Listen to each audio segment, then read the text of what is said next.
Hello বন্ধুরা, আমি প্রথম Majumdar, founder and teacher of art mind academy. শরৎকাল, আর শরৎকাল মানেই তো আমাদের সামনে ভেসে ওঠে মা দুর্গা সে উজ্জ্বল। আমরা শরৎকালে মা দুর্গার ছবি প্রচুর এঁকেছি, বা শরৎকাল বোঝাতেও মা দুর্গার ছবি বা দুর্গা পুজোর ছবি আমরা প্রচুর এঁকেছি। কিন্তু আজকে আমরা চেষ্টা করব মা দুর্গা বা দুর্গা পূজা ছাড়াই শরৎকালকে আমরা কিভাবে দেখাবো বা আমাদের ছবিতে আমরা কিভাবে ফুটিয়ে দেব। কিন্তু সেটার জন্য আমরা আশ্রয় নেব এমন এক লেজেন্ডারি ডাইরেক্টরের ছবির, যে ছবিতে আমরা শরৎকালকে একটা অন্য রকম ভাবে পাই, এবং তাও সেটা একটা আইকনিক দৃশ্য। তো আশা করি তোমরা বুঝতেই পারছো সেই ডাইরেক্টরকে, সেই মহান ডাইরেক্টরের নাম যদি তোমরা জেনে থাকো, তাহলে এই মহান ডাইরেক্টর এবং তার ফিল্মের নাম কমেন্ট সেকশনে লিখে জানিও। আর আমরা যাচ্ছি ছবিতে সেই আইকনিক সিনটাকে ড্র করতে। চলো দেখে নি। এই ছবিটা আমি ওয়াটার কালারের সঙ্গে সঙ্গে যারা প্যাস্টেল করবে তাদের জন্য আমি তৈরি করেছি। তোমরা যারা শুধুমাত্র প্যাস্টেলে ড্রয়িং করো তারাও এই ছবিটা ড্রয়িং করতে পারো। আমরা প্রথমে পেজের একটি নির্দিষ্ট স্থানে একটা আউটলাইন করে নেব।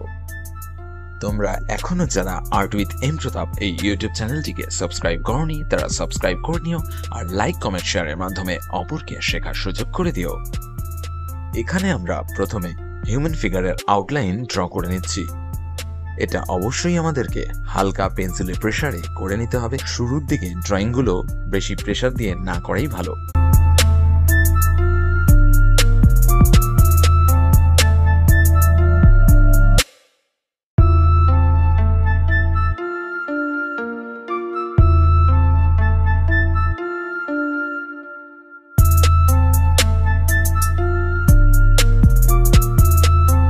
আমরা প্রথমে একটা ফিমেল ক্যারেক্টার ড্র করছি, তারপরে একটা ছোট বাচ্চা ক্যারেক্টার ড্র করব।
হিউম্যান ফিগার দুটো হালকা করে ড্র করার পরে আমরা ব্যাকগ্রাউন্ড শুরু করব।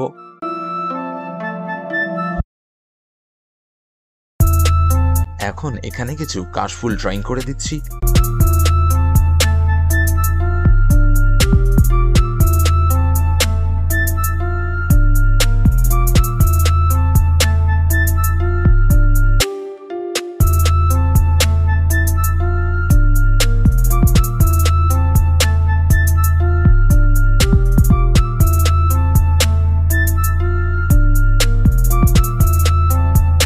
এবার আমরা আগেকার দিনে ট্রেন ইঞ্জিন ড্রয়িং করব।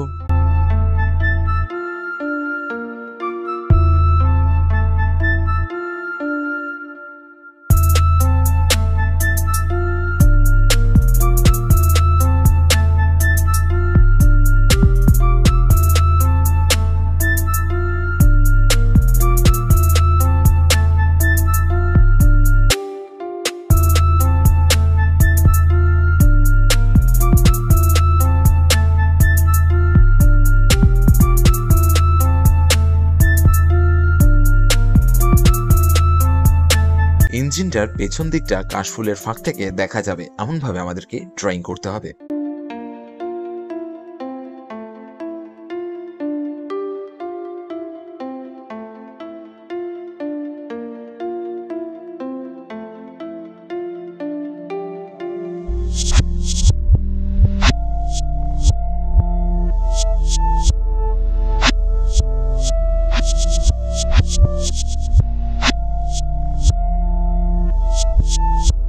এবার আমরা শরতের আকাশে ছোট ছোট মেঘের লেয়ার ড্রয়িং করে দেব, কারণ শরৎকালেই আমরা তুলোর মতন ছোট ছোট মেঘের লেয়ার দেখতে পাই।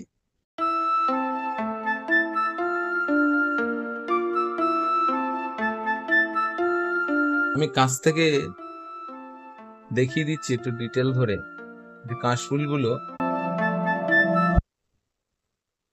কিরম ভাবে হাওয়ায় দুলতে থাকে। কাশফুলগুলো আমি প্রত্যেকটাকে একদিকে বেঁকিয়ে দিয়েছি।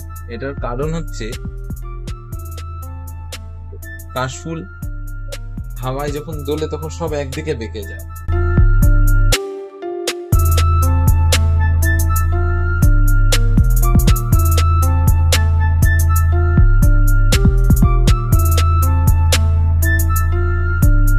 আমি কাছ থেকে এখান থেকেও কিছু কাশফুলের ডিটেলিংটা দেখিয়ে দিচ্ছি।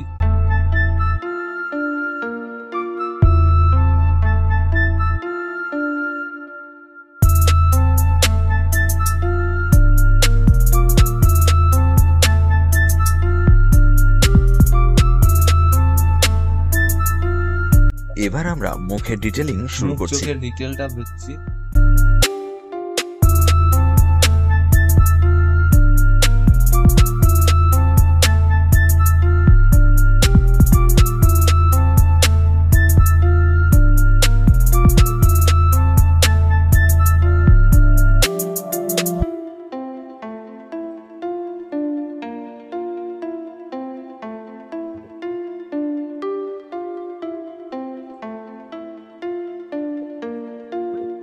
মুখের ডিটেলিং শেষ করার পরে একে একে আমরা হাত এবং পায়ের ডিটেলিং শেষ করব।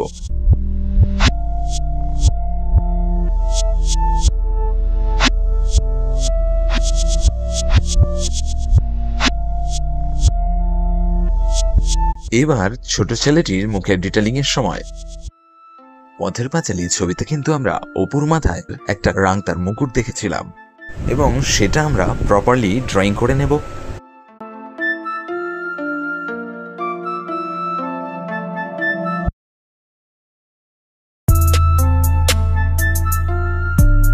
আমি এটাকে প্যান্ট করেছিলাম, বাট আমরা এটাকে ধুতিতে কনভার্ট করব।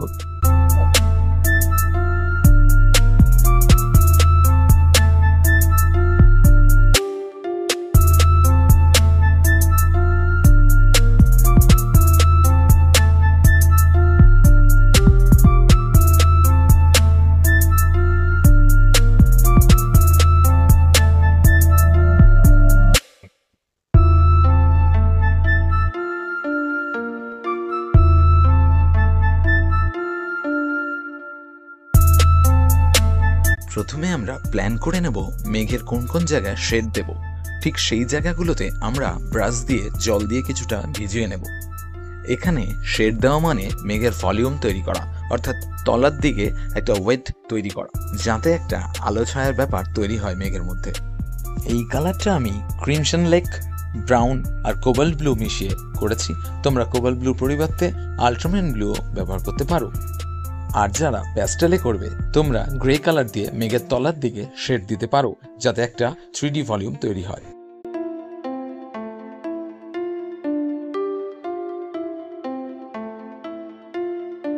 এবার যেখানে আমরা আকাশের কালার দেব সেই জায়গাগুলো ব্রাশ দিয়ে জল দিয়ে কিছুটা ভিজিয়ে নেব।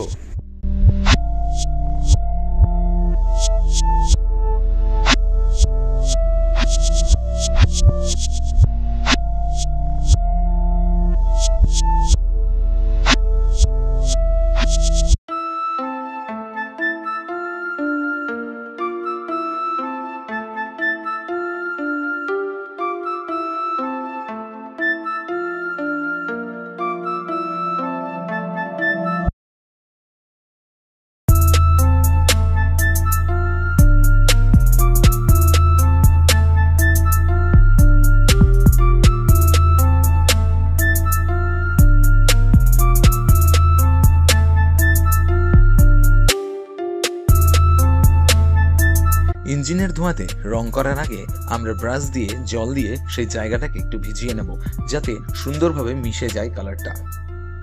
তোমরা যারা প্যাস্টেলে এই ছবিটা আঁকছো তারা কালারের সময় ধোঁয়াটা ডিপ গ্রে অর্থাৎ ডিপ অ্যাশ কালার দিয়ে কালার করবে, বা যাদের ডিপ অ্যাশ নেই তারা লাইট গ্রে দিয়েও কালার করতে পারো।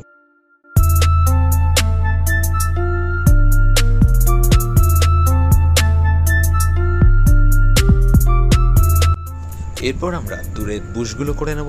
একদম লাস্ট লেয়ারের কালারটা দেব কোবাল ব্লু এবং অকার মিশিয়ে, অর্থাৎ বুস্টার কালার। যারা প্যাস্টেল এই কালারটা করছো তারা অলিভ গ্রিন কালারটা ব্যবহার করতে পারো, কিংবা যাদের অলিভ গ্রিন নেই তারা ডিপ গ্রিনও ব্যবহার করতে পারো।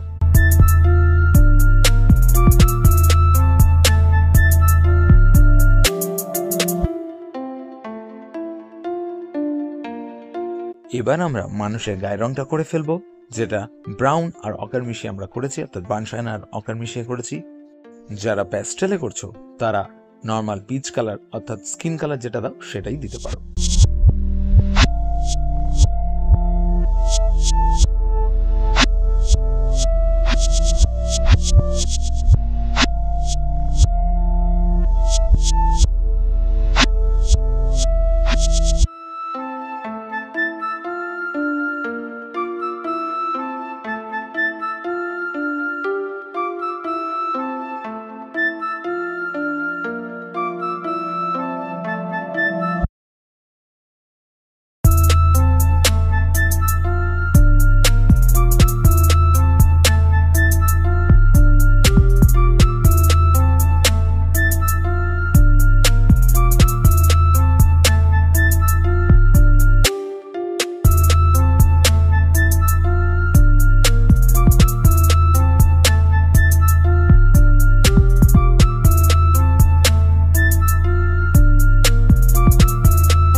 ধুতির শেডটা করার জন্য কোবাল ব্লু আর অকার মিশিয়ে একটা কালার হালকাভাবে অ্যাপ্লাই করেছি।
এখানে কাশফুলের শেড দেওয়ার জন্য কোবাল ব্লু আর অকার মিশিয়ে আমি হালকা করে কালার টোন ব্যবহার করেছি।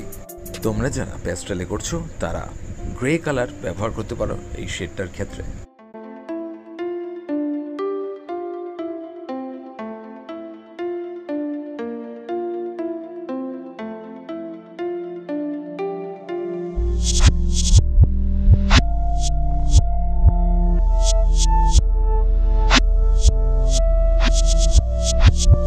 গ্রিনের ক্ষেত্রে আমি এখানে অলিভ গ্রিন কালার ব্যবহার করেছি। যাদের অলিভ গ্রিন নেই তারা স্যাপ গ্রিনও ব্যবহার করতে পারো। প্যাস্টেলের ক্ষেত্রে এখানে স্যাপ গ্রিন এবং ওপরে মিডিয়াম ইয়েলো কিংবা লেমন ইয়েলো ব্যবহার করা যেতে পারে।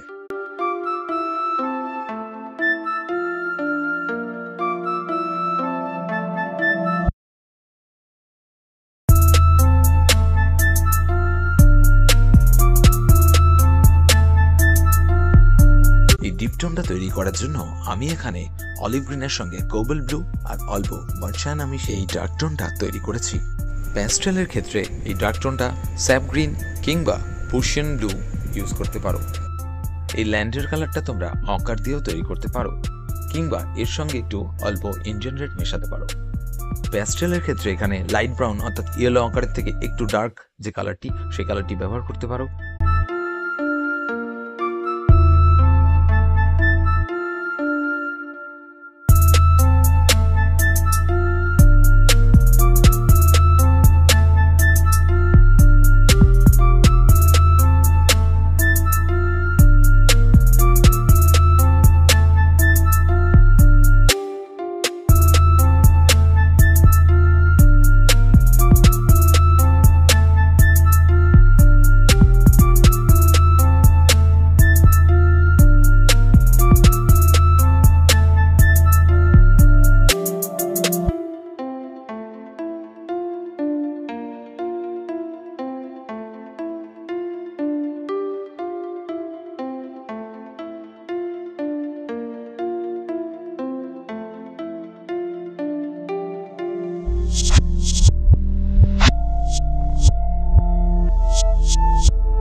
রেল ইঞ্জিনটার রং করার ক্ষেত্রে আমি এখানে ইন্ডিয়ান রেডের সঙ্গে আল্ট্রামেরিন ব্লু ব্যবহার করেছি। তোমাদের যাদের ইন্ডিয়ান রেড বা আল্ট্রামেরিন ব্লু নেই তারা কোবাল ব্লুর সঙ্গেও বার্সানা মিশিয়ে, বার্সানার ভাগটা সেখানে বেশি থাকবে এবং অল্প ক্রিমসন মিশিয়ে এই কালারটা তৈরি করতে পারো। প্যাস্টেলের ক্ষেত্রে তোমরা ব্রাউন কিংবা বার্সানা কালারটা অর্থাৎ লালচে ব্রাউন কালারটা ব্যবহার করতে পারো।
যারা প্যাস্টেলে এই রাস্তাটা করছো তারা লাইট ব্রাউন দিয়ে এই জায়গাটা করতে পারো। লাইট ব্রাউন ছাড়াও তোমরা এখানে গ্রে কালার দিয়ে একটু কালার ভেরিয়েশন নিয়ে আসতে পারো।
কোবেল ব্লুর সঙ্গে অলিভ গ্রিন মিশিয়ে কাশফুলের ডাঁটিগুলো এবং ঘাসের মধ্যে যে থার্ড টোন আছে অর্থাৎ ডিপ টোন, সেই ডিপ টোনটা করবো।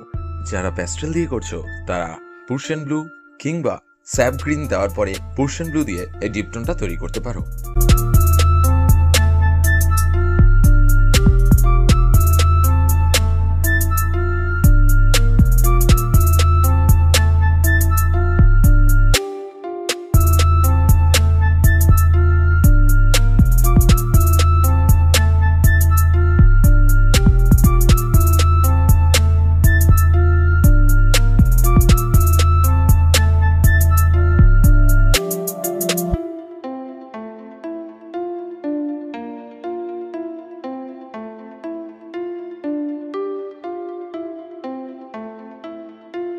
প্যাস্টেলের ক্ষেত্রে লাইট জায়গাগুলোতে তোমরা স্যাপ গ্রিন দিয়েই এই ডার্ক টোনটা তৈরি করতে পারো, ঘাসের ওপরে যে আমরা ডার্ক টোনটা ইউজ করছি।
এখানে ধুতির সেকেন্ড টোনটা করার জন্য কোবেল ব্লুর সঙ্গে অকার মিশে এই টোনটা আমি তৈরি করেছি।